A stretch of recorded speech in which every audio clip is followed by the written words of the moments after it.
Hello friends and welcome back to my channel. I wasn't expecting to do your reading today, Aquarius. I was actually supposed to be tidying my son's room, so thank you for providing me with a distraction because I've got intrusive messages coming in.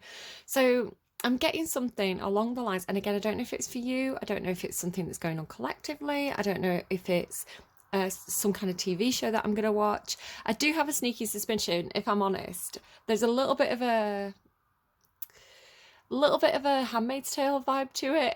So I'm thinking it might just be because I've not watched Handmaid's Tale this week yet, but we'll kind of see. We'll see what happens. So what I'm getting through is it came through with that song Mrs. Robinson. You know where they're like the St. Joe DiMaggio. I don't know. I think a lot of people are watching sports, are they? Like Thanksgiving, is there some sports stuff going on? I don't know. But it's coming through that line. We'd like to know a little bit about you for our files. We'd like to help you help yourself. And the way it's coming through to me with some other references that I'm being given is like a situation where, like in Handmaid's Tale, it's like um, almost like church and state ruled, or those who are in power, those who are ruling, are doing so where they're trying to impose certain values. It's coming through to me very much like sort of like 1950s America. You know how it was like post-war America, they really were trying to imprint these values of like the nuclear family and things like this on the home. So they had a lot of like TV and films and things that really promoted like family values, and people who were doing something a bit different were kind of immediately under suspicion. So it has this feeling of somebody who's under suspicion. You're actually coming through in the role of the interrogator. I don't know why. Again, maybe somebody's just doing like a play, or maybe I was kind of getting maybe someone's teaching the kids about like World War and the things that happened. So specifically the big N word, the big bad N.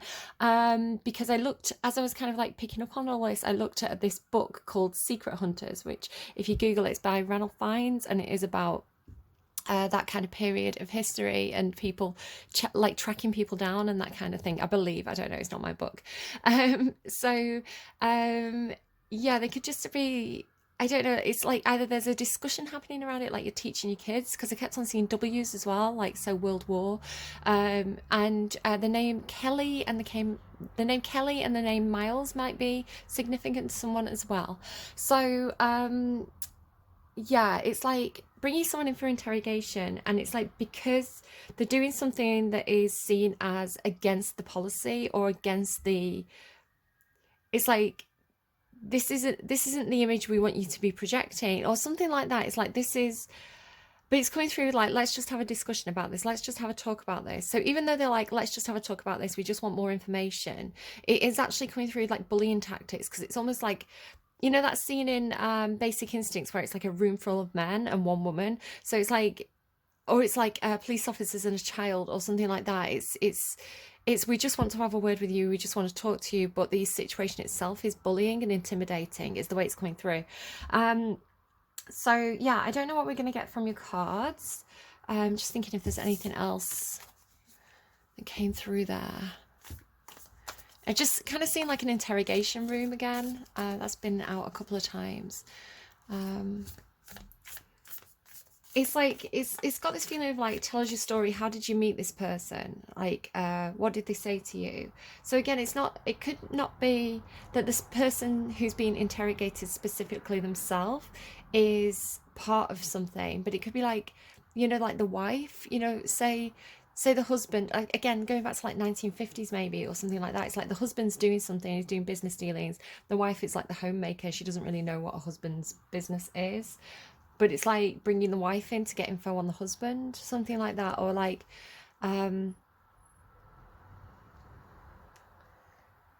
it's like, how did you meet this person, what, like, that kind of thing, and you're like, why are you asking questions? It's weird. Okay, so again, it could just be Handmaid's Tale. So you've got the king and the queen running an empire. What can I say? The king and the queen. I guess. Again, it kind of feels like figurehead, and I don't know, but the king and queen rule together, right? King and queen are, I'd say, they're both in this, whatever this is. You know, they are a team. And again, Mrs. Robinson, I don't know. King and Queen.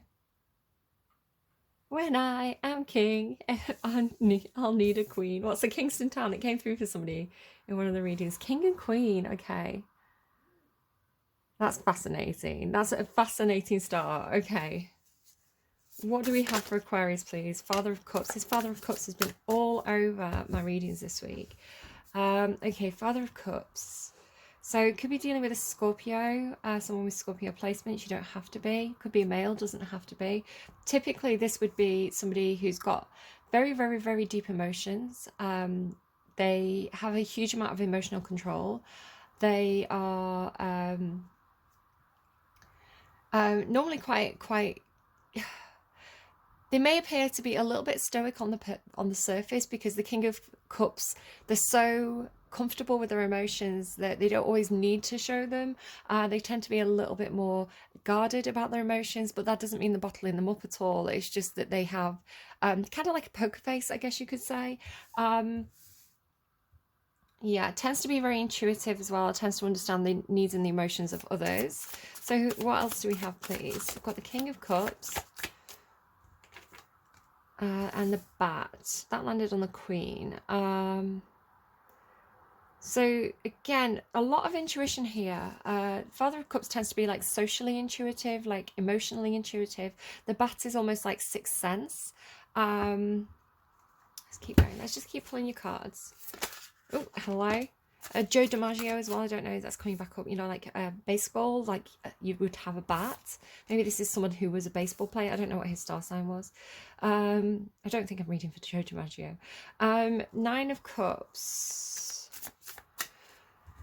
So somebody looking to, I mean, the Father of Cups would carry that Nine of Cups quality of, I'm good on my own. You know, I can process, you know, if something happens to me, I don't need to emotionally dump on anyone else.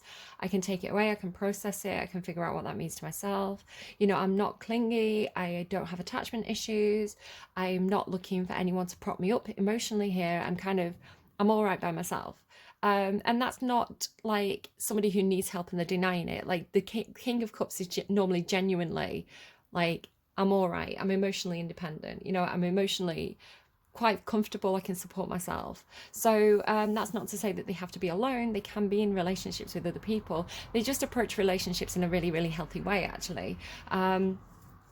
So Father of Cups, Spider. Yeah, they feel like they have a lot of connections. Again, this could be why, again, it's like maybe somebody's investigating them in some sort of way. It's like, it's got the feeling of like, I don't know why it's coming through like this, but it's got the feeling of like,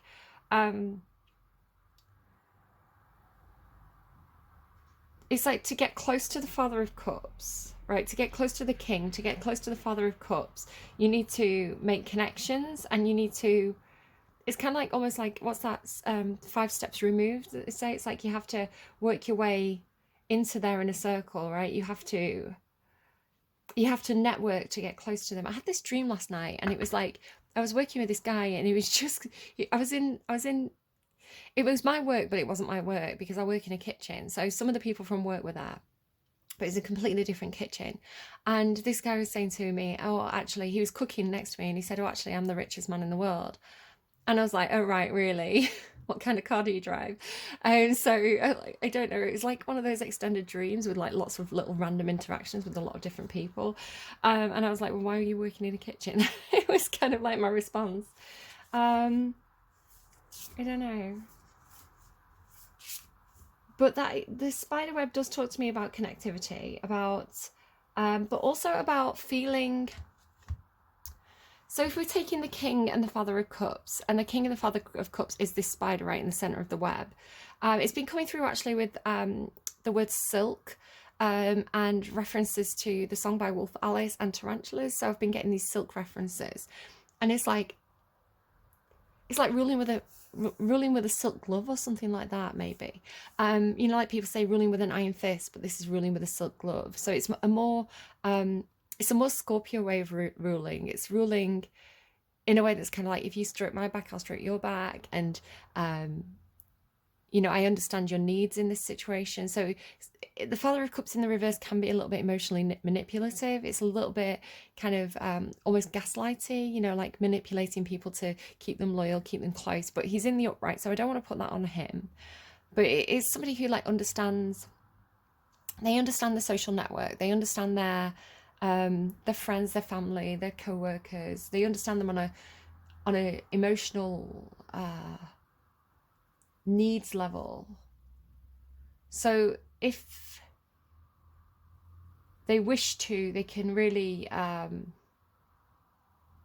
you know, they can feed that to keep people close. So it's coming through with like, so the Father of Cups to me, whoever this is, the king, they're in the center of their universe, and they've got all this silk around them, basically these silk webs. And if there's, it's like sensing a disturbance in the force, if you like. It's like if something is vibrationally wrong, right? If something is upsetting the vibration of the group. So if somebody's doing something different, if somebody's doing something unauthorized, it's like the Father of Cups will know, because it's like almost like the psychic network. It's like pulling on strings, right? So this Father of Cups is aware that there's something going on that's different inside that network.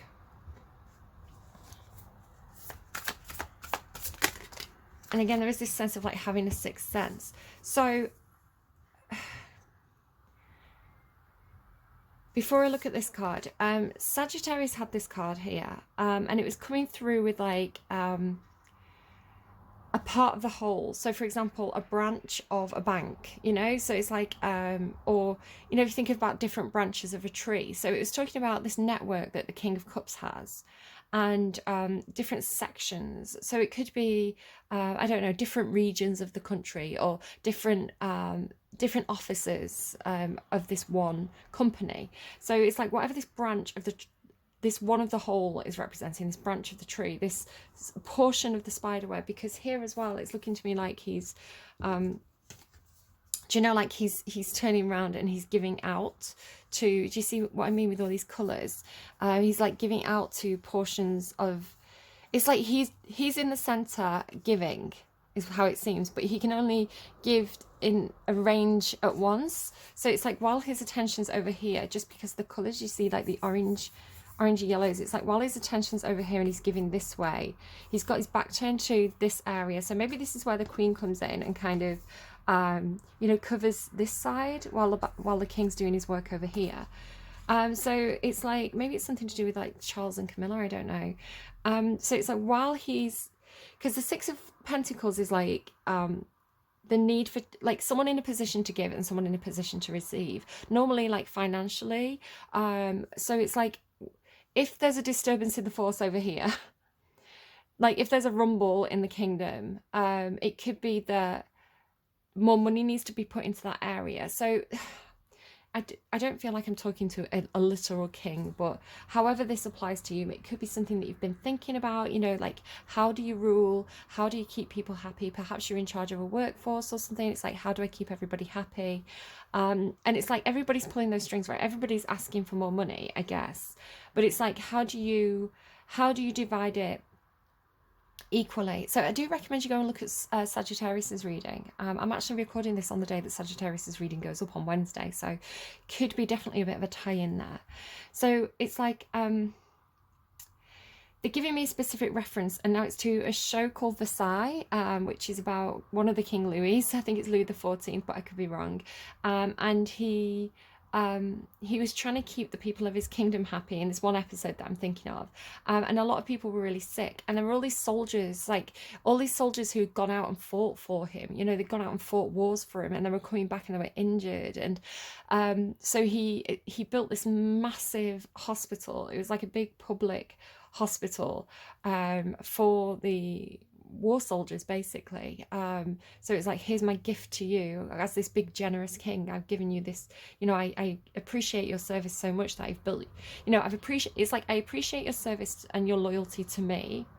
I can see that you're, in doing this, in giving me your loyalty, you have you're not doing so well, right? You're in need. So as a thank you uh, for your sacrifices, I'm going to give you this big, I'm going to solve the problem with this big generous handout, is the way it's coming through. So again, there's a lot of propaganda and stuff in that, but it's just kind of how I'm seeing it. It's kind of how I'm seeing this reading. So, and then this justice card. So there's legalities here. There's contracts. There's legalities, but it's not coming through as cold, like you might think with like the King of Swords or the King of King or Queen of Swords, because this is typically like Libra energy, right? Queen of Swords. It's coming through as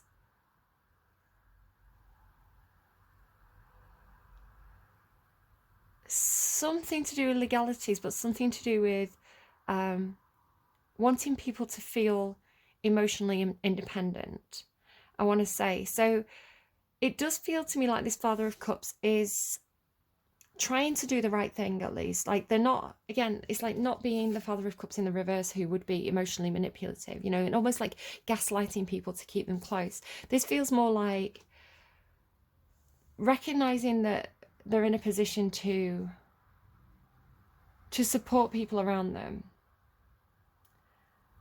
And instead of wanting, it's like, it feels like instead of wanting to keep people reliant on them, wanting to keep people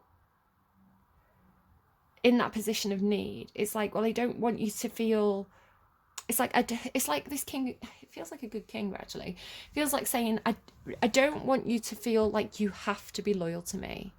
So if I create some kind of emotional independence, or at least the feeling of being emotionally independent, like emotionally good on their own, then they're not coming to me with that kind of emotional need, is the way it's coming through. So it feels like whatever this justice card is representing, it's like putting money into an area of that web that will create a feeling of emotional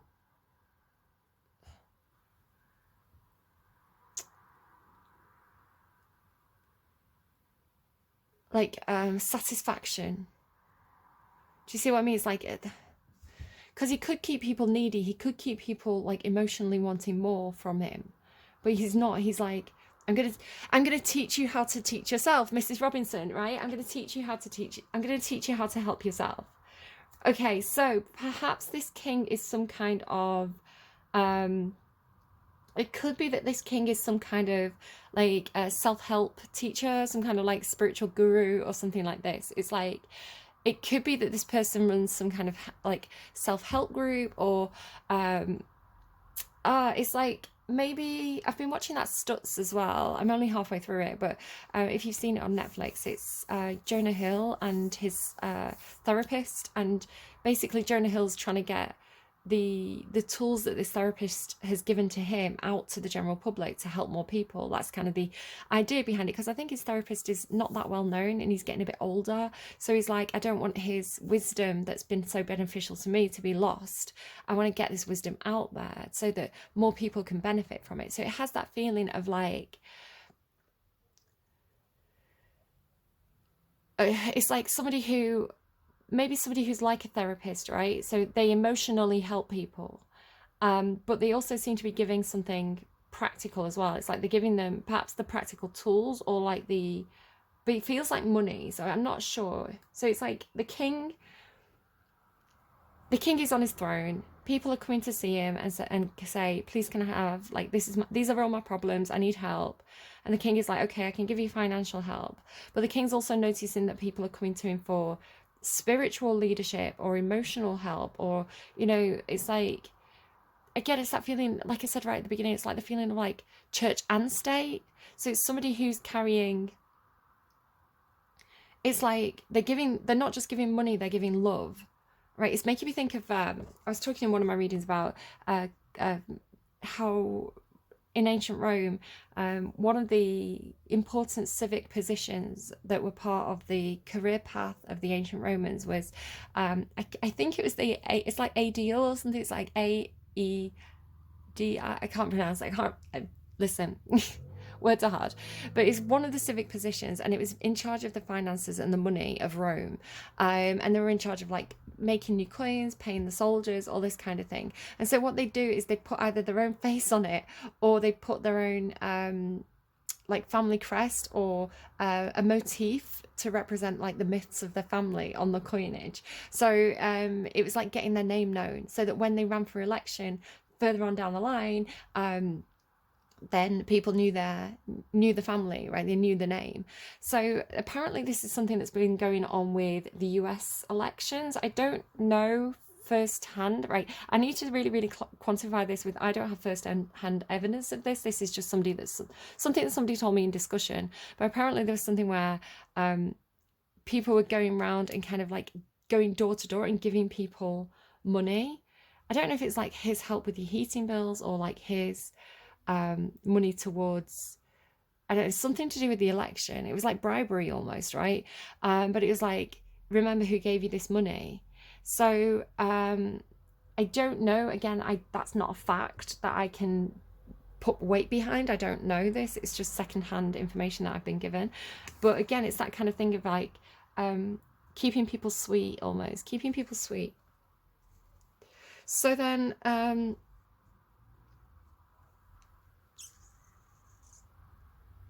but in a way where it's like, could be something to do with like mental health, right? So this person's in charge of a group, a network, a state, I don't know, and they've put a lot of work in trying to make the money balanced, right? But maybe they're recognizing the fact that a lot of the problems that people have with money in this area is not due to their capacity to, it's not due to the availability of money, it's not due to the availability of jobs, or the availability of their ability to get a job. The problems that these people are having with money, the root of it is mental health issues or emotional issues. So, you know, I don't feel, it's like, yes, that person, right, it's like looking at a person in the constituency and saying, right, they can get a job, they're qualified for the job's available, why are they not getting the job? And it could be that they've got something like imposter syndrome. Hi, it's me, I'm the problem, it's me. It could be that they've got like imposter syndrome, or just confidence issues, or anxiety, right, which is a mental health issue. It's not a work and finance issue. So then it seems to be, this person is like, do you know what, I recognize that I have really good mental health. Over the course of my life, I've developed these tools to like really be really good at keeping emotional balance. Yes, I've got a huge amount of feelings. My waters run deep, but I know how to glide across the surface of them. So it's then going and doing some kind of legislation that seems to be aimed at, gosh, this was a roundabout way of getting to this. Some legislation that seems to be aimed at increasing the emotional stability and freedom of their constituents, but also an awareness that money needs to be pumped into these areas that seem to have a lot of people with a lot of emotional problems, because it's good for the economy as well. It's like I want to say double-edged sword, but it's like, it's not, that has like sharp connotations. It's more like a double-sided glove, right? Stroke with one hand, stroke with the other hand. I don't know. So it's like, just thinking about the silk glove thing. I don't know. That's going to go to rude territory. So it's like, let me help you help yourself with your mental health issues. This is going to actually help my economy, our economy, because you're going to be more capable of earning money for yourself, because you're going to be doing it from an emotional stable place. So it's got this kind of like, it's good for the individual, it's good for the economy, which I want to say this person seems like a pretty good leader, I'm not going to lie. But then this Son of Cups in reverse. So why is the Son of Cups in reverse? I want to say, because the Father of Cups is on one side of this web and the Son of Cups is on the other side of the web, it's looking to me, well, firstly, you have this whole thing going on about the two swans, which I feel, did Capricorn get this? it's popped up a couple of times in the readings this week, this idea of like somebody who looks really, really calm on the surface, somebody who looks like they've got it all going on, but underneath the surface, if you look at underneath, it's like the swan glides across the surface of the lake, right? But if you look underneath the surface, the feet are like this. So it's like somebody who looks like they're doing really, really well and looks like they're managing their emotions and everything, but actually they're kind of, there's an emotional naivety there, there's an emotional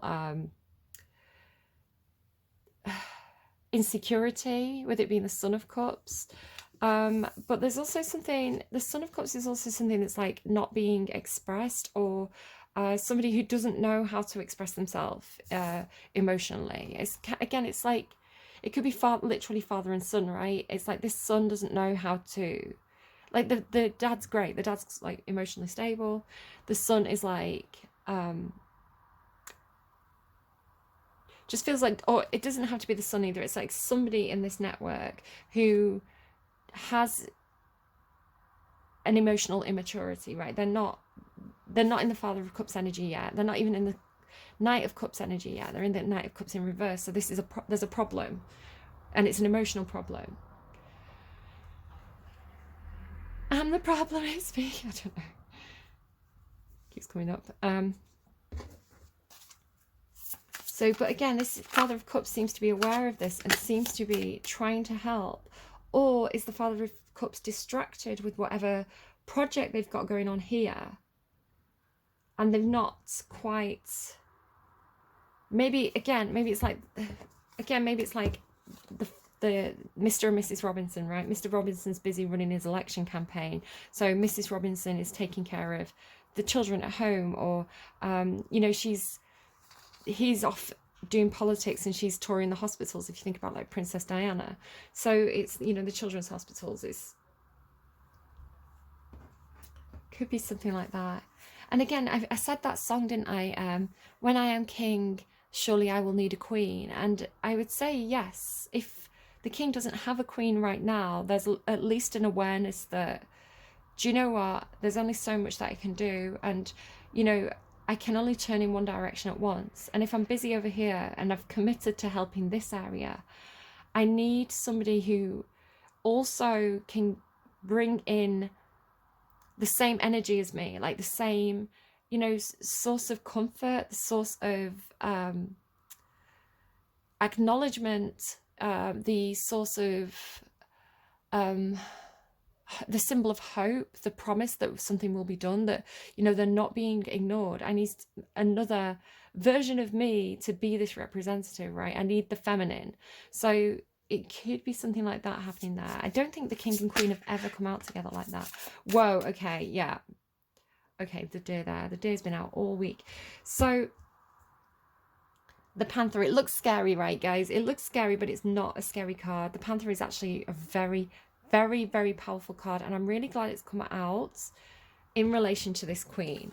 Now, the king and the queen, these two cards, they do carry dark and light energy, right? They, like the father card that came out in the Capricorn reading, it's recognizing that people are neither wholly good nor wholly bad, right? We're all made up of grey stuff.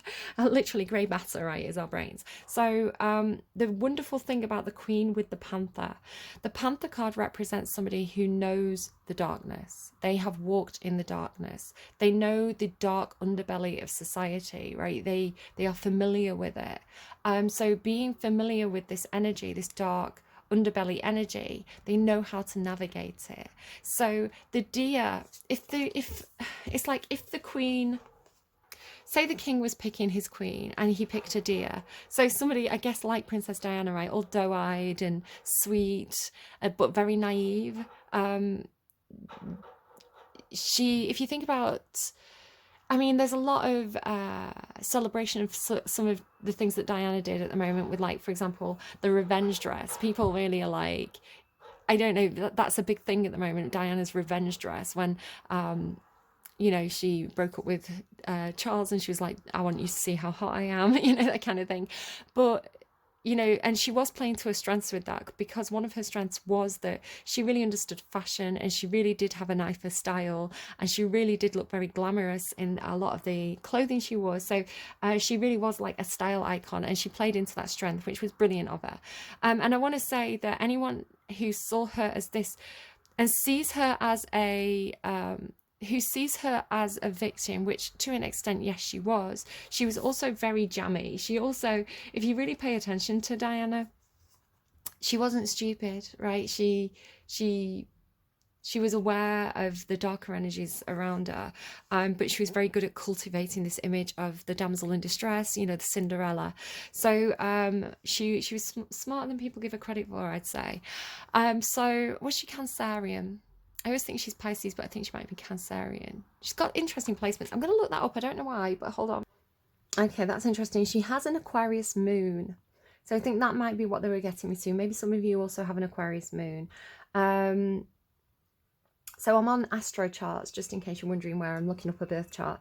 So yeah, Sun in Cancer, Aquarius moon. So Aquarius moon, it's actually it is actually a very emotionally independent position. And it's also, it's this feeling of like, it's so interesting actually, the interplay between those two, because Cancer is a very grabby sign. Libra was coming through this grabby energy this week. Cancer is very like if I fall in love with someone, I grab on and I hold on for dear life. And Cancer can be Cancer Sun can be a bit of a damsel in distress, a bit of a, oh, come save me, I'm I don't know, this doe-eyed. If you think about Margot Robbie as well, Margot Robbie, she's beautiful, right? She does sometimes come across with that she's very, very good at showing her vulnerability, which makes her, this is a Cancerian trait, Cancerian Sun, very good at demonstrating publicly her vulnerability. You can really see in her face, some of the more subtle emotions of how she's feeling. I think she's wonderful, Margot Robbie, brilliant actress. I don't know her placements either, but the flip side of Cancerian energy is that they're very, very smart as well. They're very, very canny. But with that kind of grabby, like, I'm in love, so I'm going to grab on and hold on for dear life. With the Aquarius moon is analytical. It's like the sun sign is what you see publicly, and the moon sign is what this person's like behind closed doors, what this person's like in private. So that tells me, I mean, I've not looked, again, she's got a full chart there that I'm not tapping into, but the Aquarius moon is like, because the moon's very emotional, the moon's very watery. Again, it's secretive, it's your secretive placement. And the Aquarius energy is like, I want to be independent. I want to be novel. I want to be, I don't want to be stuck. I don't want to be trapped. So she's got this interesting interplay between appearing like this princess, but actually retaining quite a huge amount of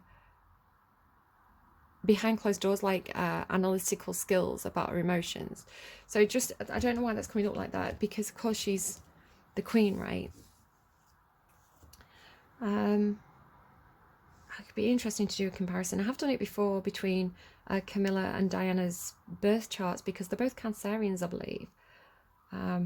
It's just interesting to see, in the same position, which is a very unique position, how each woman has played it out differently.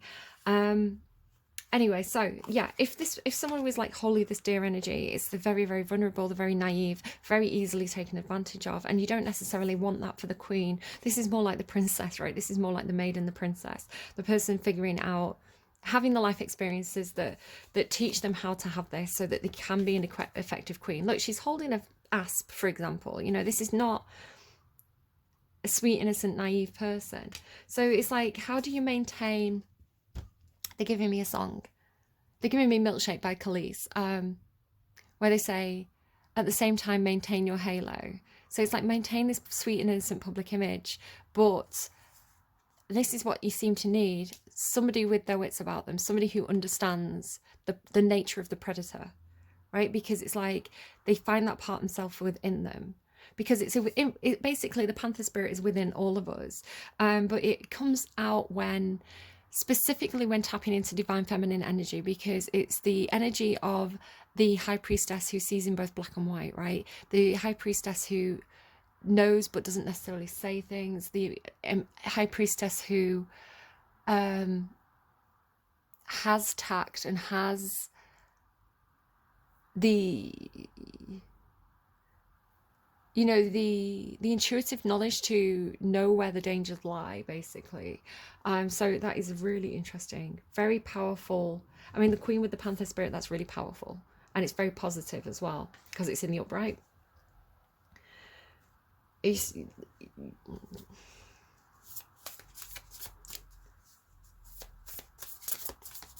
it's like, if you think about powerful queens of history, I mean, who we're talking in English history, there's Margaret, right, and Elizabeth Tudor, and not Queen Elizabeth, Henry the Seventh's wife I'm talking about, Elizabeth Tudor, the united the two families. There was some very smart, very powerful women in British history in terms of royalty, you know, and they weren't pushovers, they weren't, okay, I don't know where I'm going with that. Okay, this is why you need, okay, this is why, look at the dolphin. This is why you need, this is why you need a queen with panther spirit, because it's making me think of, did you ever see when Charles and Camilla were in the limo and the crowd descended on them and started rocking the limo? It's because you're gonna be in those scary moments where, like, I mean, this is literally like the mob attacking, right? This is when, because if you're the center of the universe, if the mob gets upset, right, if the network gets upset, they're gonna turn and they're gonna come for you. Like again, like, you know, the French Revolution. There's a danger here to,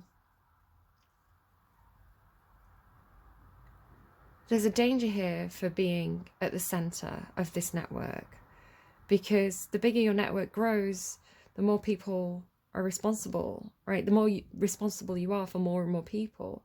And so if they turn on you,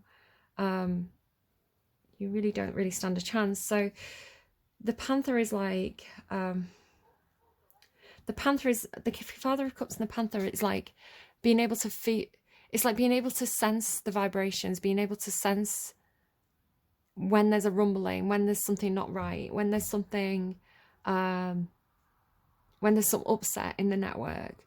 It's like being able to read the subtleties of the situation very easily and very quickly, to be able to say, this is where the tide is turning, this is where public opinion lies, this is where there's a problem, this is where there's civic unrest. So it's like you need the people who can sense that really early, so that those fires can be put out before they turn into something that's, I mean, there was something on social media, I've seen it shared by a couple of people now, where somebody does something wrong and disrespectful, but then there's a huge crowd of people who are attacking this person as a mob. And it's, to me, I hate this card, makes me sick, because to me it's the worst part of humanity. It's the most basic, thoughtless, primal, like regressive, disgusting part of humanity. And what you find is there are a lot of people, there are a lot of politicians and leaders who rile people up and send them to attack. So be very careful if you're looking at politicians. Watch for the people who do this. Watch for the people who play on the emotions and the knee-jerk reactions and the fears of the populace, and they use them to turn them against certain groups, organizations, because it's a political ploy that's associated with tyranny. It's kind of like a rule by fear. So you do find that, for example, Handmaid's Tale, if you look at Handmaid's Tale and how, if you've ever looked at, if you've read the follow-up book, I can't think what it's called now, I have got it, they talk about how it came into being. They talk about how America fell to Gilead, and how, you know, it was really a time of fear, and this is how Gilead maintained control, by ruling through fear. So, and you know, by using mob attacks, like look at what the Handmaids do in those early episodes. So very interesting political reading for you. And again, it could just be, I doubt that I'm reading for kings. I doubt that the 8 people who come and watch my videos, hi, thank you, are 8 kings from around the world. That's probably not very likely. But I feel like it's just, again, it could be you and your children having a discussion about, it's like, well, how did people let that happen? How did, how did all those atrocities that happened in the world wars, how did they happen? How did people agree to this? And it could be explaining how different rulers operate and how different rulers can sometimes exploit the mob. Oh, I was getting like Evita as well, like Argentina Evita this morning, so that could definitely be something. Ace of Pentacles, and then some kind of offer. That feels like, where do we go from here? What do we do now? I mean, I bet there was a moment where Charles and Camilla, when they were in the back of that limo, they thought, I don't know if we're going to get out of this. And I wouldn't wish that on anyone. I wouldn't wish a mob attack on anyone. I think it's, again, I think it's the most horrific part of human nature to completely lose yourself in ferocity, and to, there's a brilliant quote by Shakespeare, and it's Mark Antony at Caesar's funeral, and he says something like, logic has fled to brutish beasts. Logic has fled to brutish beasts, and men have lost their reason.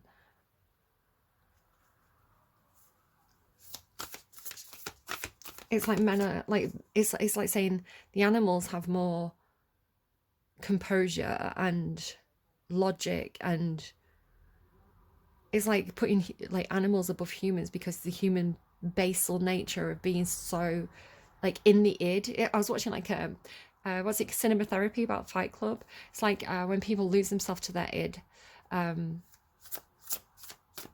they lose their superego completely. And you are a sign about superego, the higher perspective and the greater good and all that kind of thing. So yeah, it's horrid. Right, okay, can we get advice please for Aquarius? Surrender now. It's funny, Libra was getting surrender as well. Air signs are in surrender apparently. Surrender now, I don't know. What's that Lana Del Rey song? I see my baby swinging. His parliament's on fire and his hands are up. I'm on the balcony and I'm singing, ooh, move baby, I'm in love. And they give me like White Flag as well by Dido. Moth Spirit asks, what is guiding you right now? Are you in alignment with Spirit, or pushing something or someone with so much tenacity? Are you in alignment with Spirit, or pursuing someone or something with so much tenacity that it has become a compulsion or an addiction? Are you so intoxicated by a potential relationship or opportunity that you can't think straight? Hard work and dedication are viruses. Why is everything coming out? I don't know why this is happening. It's a very unusual thing for me to happen for me, but I'm reading, and it's like Spirit is replacing words with different words. So I'm not actually reading what it says. It doesn't say. It doesn't say hard work and dedication of viruses. It says hard work and dedication of virtues. And love is, of course, is a beautiful thing. But it's literally like, it's like words are being put in my mouth. Or it's like, again, you could talk about scripture, and how the Bible has been rewritten. If you look at King James's Bible, it's not the original Bible, right? It was a rewrite. And this was a rewrite of an earlier rewrite, which was a rewrite of, like, I don't know, the one from, like, it's like, there's versions, right? And sometimes you can change one word and it will change the meaning of the entire text. So sometimes what you can do, if you're into linguistics and things, you can go back and look at, I mean, it's very hard to get original copies, right, of these kind of scripts and texts, because the original copies just don't exist. So we're relying on scripture that has been rewritten and recopied and rewritten and recopied over centuries. Like, there's very little that's kind of like, there's very little evidence from around the the time itself. And when you do have a fragment, because I studied humanities, so I know a lot about reception theory and you know, questioning the sources. So even if you have a primary source, which is like handwritten by the person that you're interested in, you still have to question the motives and the lens that that person was the perspective that that person was writing from, because just because somebody who was there at the time wrote it, it doesn't mean it was unbiased. So I think, is it Polybius? I want to say it's Polybius, who was writing around the time of the Carthaginian Wars, but he was a Greek who had been captured by the Romans, and he was a slave to the Roman Empire. So he was writing, he had a lot of good stuff to say about the Romans, but was it in his benefit to say a lot of good stuff about the Romans being in that position? So, you know, you do have to question your sources, even if the primary sources. It's really important to do that, and not take anything at face value. You know, this thing about Nero, a lot of the slander we have about Nero was written 200 years later by Suetonius, you know, so it's like not exactly contemporary, writing under a very different regime. So a lot of stuff we cannot take at face value, and it's really important to maintain that very Aquarian higher perspective that looks at the whole rather than the fragments. So what I was trying to say was, even when we do have fragments, and again, this is my degree, I kind of know a little bit about what I'm talking about here. I'm not an expert, but I've got an education. Basically, I've been taught a little bit of stuff, all right? I've been taught a drop in the ocean. So it's like when you get a fragment, even if it's an original fragment from the original time, there's a lot of I mean, I'm not in linguistics, but again, I understand how linguistics work to a certain extent, and a lot of the time you can have a lot of debate over one word. So it's like, what do they mean by this one word? Because it's like 200 years later, for example, this word meant this, but at the time we think that this word actually was related to this word from this other culture which meant this. So it's like one word can change the meaning of an entire script or an entire piece, right? So it's important to be very, very careful, and not you know, and to be able to read between the lines and not take things at face value. So I've kind of put the book away now. I wonder if you've put the book away. So I'm trying to think of an example.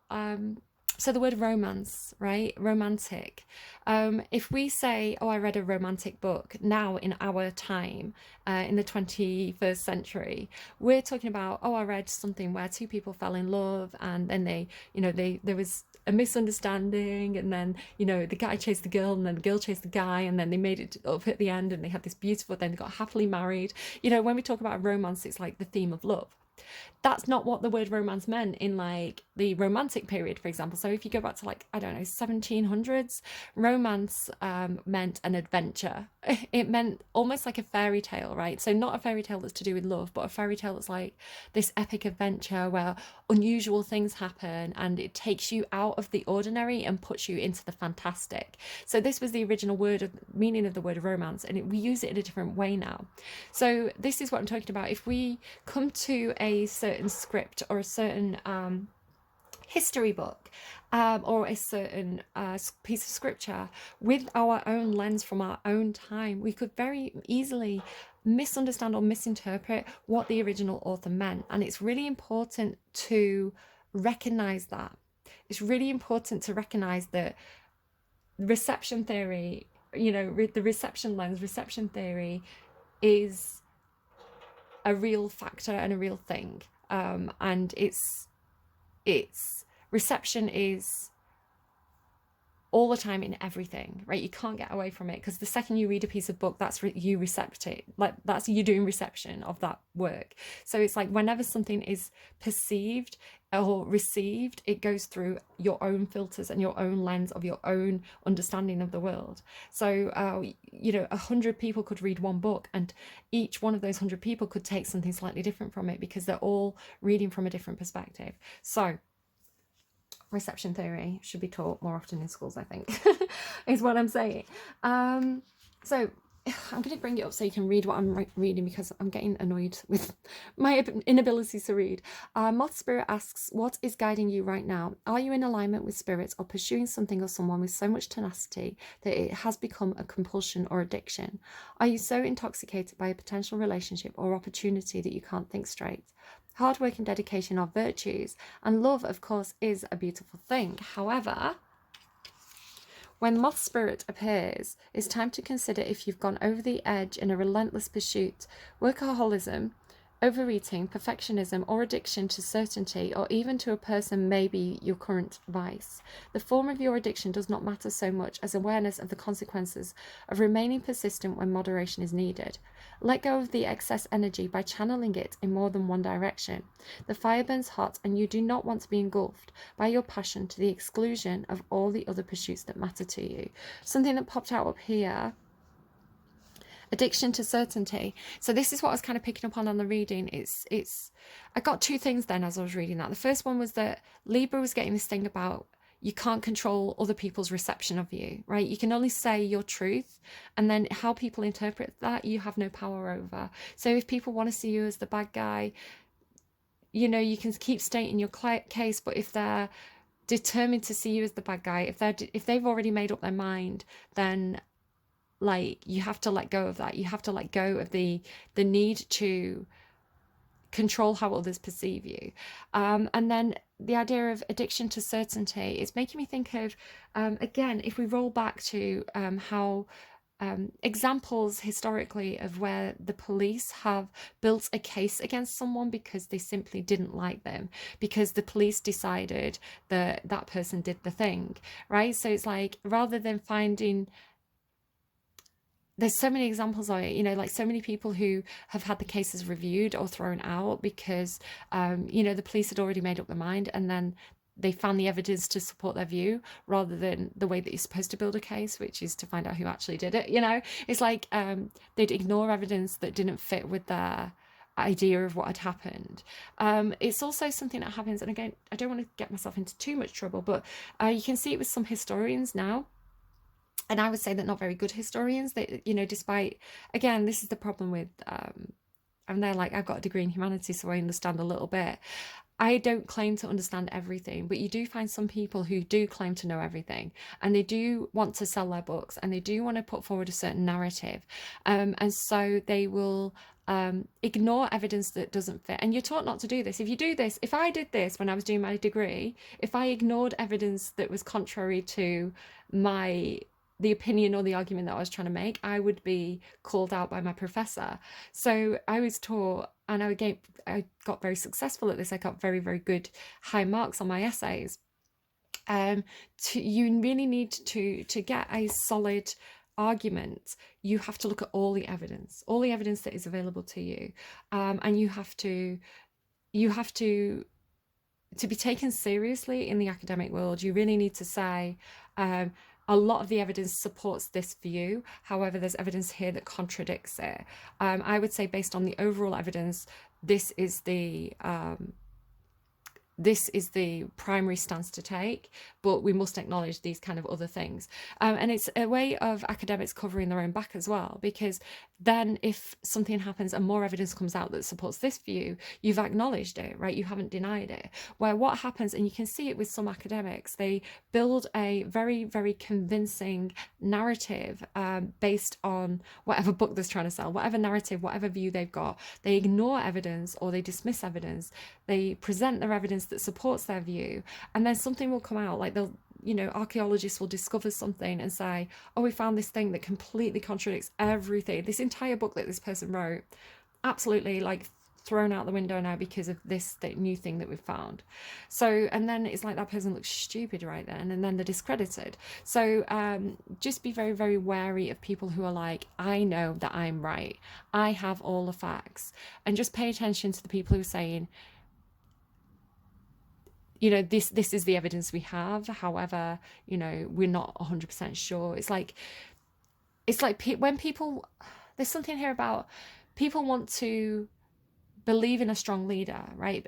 The mob wants to follow someone who, you know, the mob want to feel like they're sure they're following the right person. So they want definite answers. They want the definitive. They want the, this is how it is. This is the right thing to do. This is, you know, people want a strong leader. But a lot of the time, the strong leaders are the tyrannical ones. And the ones that are going, let's weigh this up. Let's think this through carefully. Let's move carefully forward. People don't want that. That's seen as a weak leader, even though they are historically the best leaders. So, yeah, I don't know. If you're teaching your kids something, teach them that, I guess. Now is the time for you to surrender. Now is the time for radical surrender. Now is the time for surrender and radical acceptance so that your drive does not cause you to flee or fight. That is really irritating, by the way, because I have really good reading skills, I think. Again, like, read a ton of big books, guys, and you have to read them very quickly, interpret when you're doing a uni course. So I do think I've got good reading and writing skills. But for some reason, something today is really making me mess up with my reading. And it's really frustrating me. Spirit wants you to release your need for certainty. Yeah, I'm doing that phase. Spirit wants you to release your need for certainty and control so that you can relax into a more balanced way of using your moth spirit energy. Surround yourself with Libras, guys. Banish the shoulds and musts so that you can enjoy what is as you allow for what might be. Stop trying to control the situation. Get yourself a Libra queen. I don't know. It doesn't have to be like Cancerian or Libra seems to be the forerunners, or a queen with an Aquarius moon. I hope this reading was helpful to you. Maybe you are the queen with the Aquarius moon. I don't know. But it just seems like a very, very Aquarian topic to me. So I don't think it necessarily. I mean, let me know in the comments, or let me know with likes if this particularly resonated and you're like, yeah, this is spot on. This is exactly what I'm dealing with. I am the king. I am looking for a queen.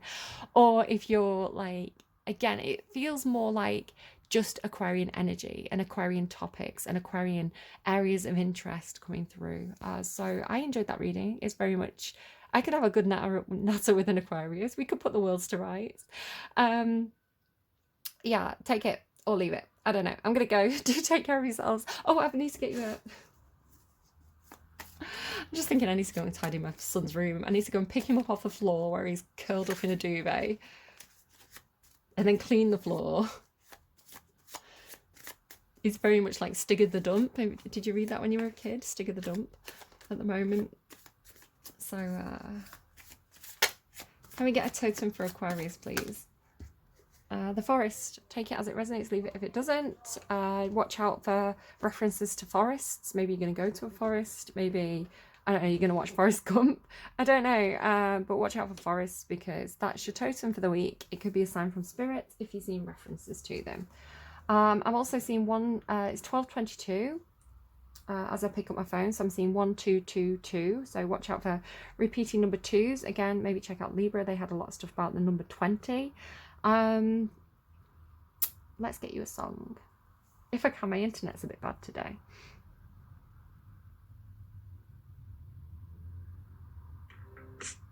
Dry your tears, Ariana Grande and The Weeknd. I saw you dancing in a crowded room. You look so happy when I'm not with you. But then you saw me, caught you by surprise, a single teardrop falling from your eye. I don't know why I run away. I'll make you cry when I run away. Take me back, 'cause I want to stay. Save your tears for another day. Met you once under a Pisces moon. Aquarius moon, Pisces moon. I kept my distance, 'cause I know that you don't like it when I'm with nobody else. I couldn't help it. I put you through hell. Take me back, 'cause I want to stay. Save your tears for another day. Yeah, I don't know. You know, I make you cry when I run away. So take that if it resonates, leave it if it doesn't. Make a note of the song. Maybe you're going to go to a forest at the weekend. You're going to play hide and seek. I don't know.